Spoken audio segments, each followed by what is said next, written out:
back Robert Frost or Henry Wadsworth's Longfellow's Paul Revere's Ride. Well, many would agree that poetry is wonderful, yet we don't often have it or take the time to read it. Well, Mike Royer introduces us to three aspiring poets who take time to write it for us in tonight's Spirit of Alabama. Lizzie Bowen is a University of Alabama senior English major from Birmingham.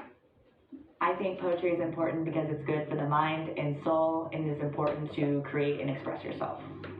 Avery Brooks, also from Birmingham, is a senior creative media major. I think that poetry and creative writing generally are important because it's one of the only opportunities we as human beings get to really see the world from another person's perspective. And Cass Lesko from New Mexico is also a senior majoring in English. I think poetry is important because it gives people an outlet to express feelings and emotions that sometimes we're otherwise discouraged from expressing. I don't know many poets, do you? Now I know three. Poets write poetry, and who will read it is hard to say, and you can't always expect a lot of peer support. Honestly, I started writing poetry in like 8th grade, but then people made fun of me for it, so I stopped until like sophomore year in college. So I've only been like seriously writing for like 2 years now. I think that if you want to get really good, though, I think you kind of have to be pretty discerning and not feel great about everything you do. I mean, I guess just part of an artist is just being really uncomfortable. So I don't know. And the questions your parents ask: can you make a living doing this?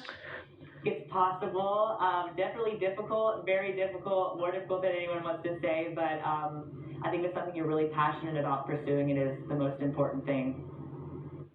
Did you ever try your hand at poetry? It's really hard. If it was really easy, I guess we'd all be poets.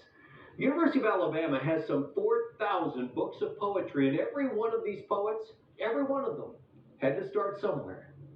It was quiet in Tuscaloosa, ever so quiet, not a sound. Though usually in dear Tuscaloosa, our screams shake the ground. But it felt ever so quiet in Tuscaloosa, as the pigskin ball left his fingertips. Celebratory drinks were poured out, but not a single celebration sip. For Winters was all we knew to be, seated on our throne. But instead of a friendly wave or a cordial call of greeting, I dropped what I was doing and ran towards you. Our relationship no longer holds the youth's vibrant as the spring flowers blooming all around me, but rather a familiarity, like the hallowed chapel grounds under my feet as I raced towards you.